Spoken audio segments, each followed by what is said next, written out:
बाकी 3,80,000 गांव पूरे देश में डिमांड बेसिस पे दिया जाएगा, जहां भारत नेट उद्यमी मतलब एक एंटरप्रेन्योर को ये अवसर दिया जाएगा वहां कनेक्टिविटी ग्राम के हर वासी को देने के लिए।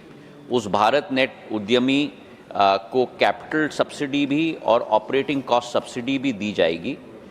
उसी के साथ आज तक करीब हमारे 7,570 भारत नेट उद्यमी ऑलरेडी हम लोग ने चुन लिए हैं और ये योजना भी क्रियान्वयन हो रही है, जैसे अमेंडेड भारत नेट योजना क्रियान्वयन हो रही है। फोर्थ सप्लीमेंट्री श्रीमान अखिलेश प्रसाद सिंह जी।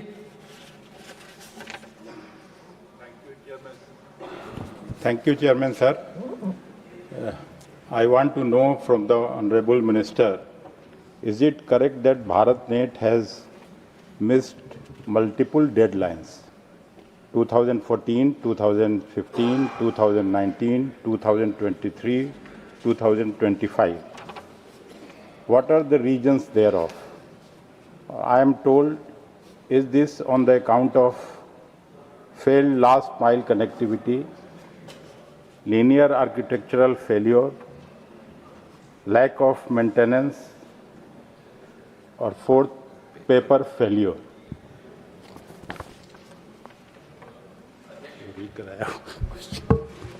अध्यक्ष महोदय, जो माननीय सांसद ने प्रश्न रखा है, मैंने सदन के पटल पे ऑलरेडी रखा है कि करीब हमारे 2,22,000 ग्राम पंचायत जो भारत नेट 1 और 2 के लिए रेखांकित किए गए थे, उनमें से 2,15,000 ग्राम पंचायत को ऑलरेडी कनेक्टिविटी दी गई है।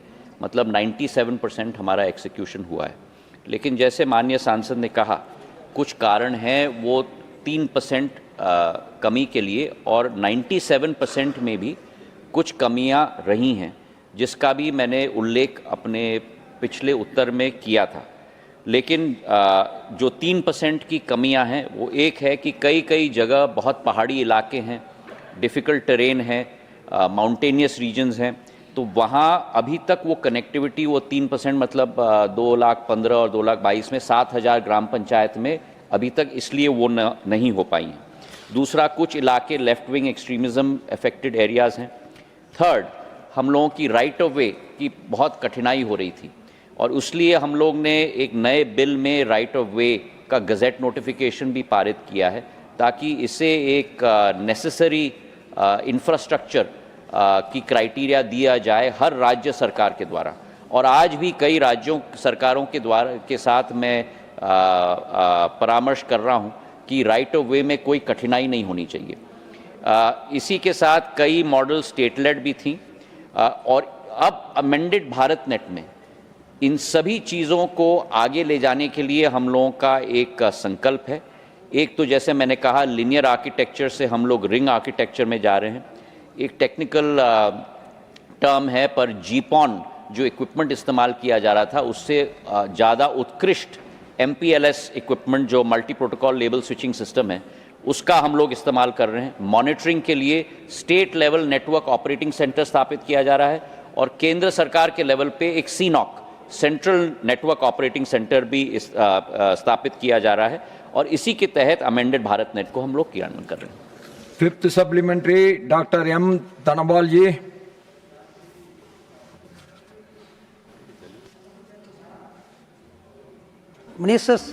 Honorable Minister in his statement told that total of 14,07,784 fiber to the home connections. I would like to know whether these connections to the home are chargeable or free for the people. Honorable Minister. So the whole concept here is to empower the entrepreneur in India. Our target is to provide 1.5 crore FTTH connections at the grassroots level. As I have already mentioned, we provided 14,07,000 connections. As the network gets laid out, as the first mile and middle mile network is put into place, the last mile connectivity will come in.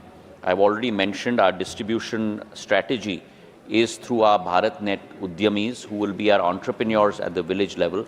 that will provide that connectivity. We are also giving a subsidy program to our BharatNet Udyamis to make sure that they are empowered enough to be able to provide that connectivity. As far as Tamil Nadu is concerned, the total FTTH connections today, as of date, out of the 14 lakh is about 800 odd, but that will increase as the network gets rolled out. Now, question number 5, Sriman Kartikeya Sharma ji. Thank you, Chairman, sir. Question number 5. Honorable Minister. Is laid on the table of the House. The first supplementary, Sriman Kartikeya Sharma ji. Thank you, Chairman, sir. Through you, I'd like to ask the Honourable Minister, will the government inform the House of the number of Indian private sector entities that have been onboarded across launch vehicles, satellites, propulsion systems and space-grade electronics since the establishment of InSpace, and the cumulative amount of private investment mobilized during this period? Honorable Minister. Chairman, sir, I'm glad that the Honourable Member has asked this question, and this gives us an opportunity to share some of the recent achievements in the space sector. As he is truly mentioned in his question as well, India is fast emerging as a hub of space manufacturing, hub of space entrepreneurship, and also a hub of space economy. And before I enumerate the various private sectors and the parties which are involved, I think it's also important to mention over here that all this has happened in the last few years. We never had a dearth of talent in ISRO, or their expertise, or their commitment, or their aspirations. We have seen our scientists giving their all in the service of the space program. The two founding fathers, namely Dr. Sarabhai from Gujarat and Dr. Satish Dhawan from Jammu and Kashmir, put their entire heart and soul into this. But what was possibly lacking was an enabling milieu, which, as he rightly mentioned, the Honourable Member, happened after 2019, when the government decided to set up new Space India Limited and also to open up the space sector to private players. So this was one of the most path-breaking decisions of the government, and the credit goes to the Honourable Prime Minister Modi ji for having broken many taboos of the past. And that was followed by the constitution of what he is referring to as InSpace, a single window interface between the private sector and the public sector. And the results have been enormous. We were just about a dismal economy in the space sector. Today we are 8.4 billion. In 8-10 years, we hope to go up by 4-5 times, maybe to 40-45 billion. We were just a single-digit startup. Today, as on date, we are 399. And as far as our engagement in the public-private sector is concerned, the Hindustan Aeronautics Limited has already signed a technology of transfer agreement with the ISRO for a small satellite launch vehicle. Then if I go in detail, it will take very long, but I can just name a few of them because of his interest in the space sector. We have the Pixel Space India Limited, we have Agni Cool, which is realizing a rocket engines, we have Skyroot, which is going to launch its Vikram 1 shortly this year itself. We have Dhruv Space, again at Hyderabad, which is using Falcon 9. We have Digantara, we have Galaxy I, we have Anant Technology. So we have a host of these, and the other aspect of this is that we are also now have increased the revenue which is being generated by the launch of the foreign satellites. Like, for example, out of the 434 foreign satellites launched since ISRO undertook this initiative, as many as 399 were launched after 2014 when Prime Minister Modi took over. And as a result of this, India has so far earned as many as 323 European euros to 323 million euros and $233 million.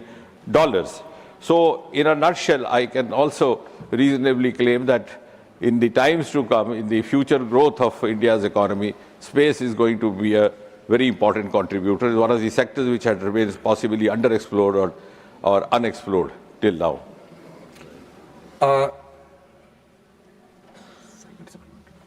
Now, the papers to be laid on the table, Srimati Nirmala Sitharaman ji.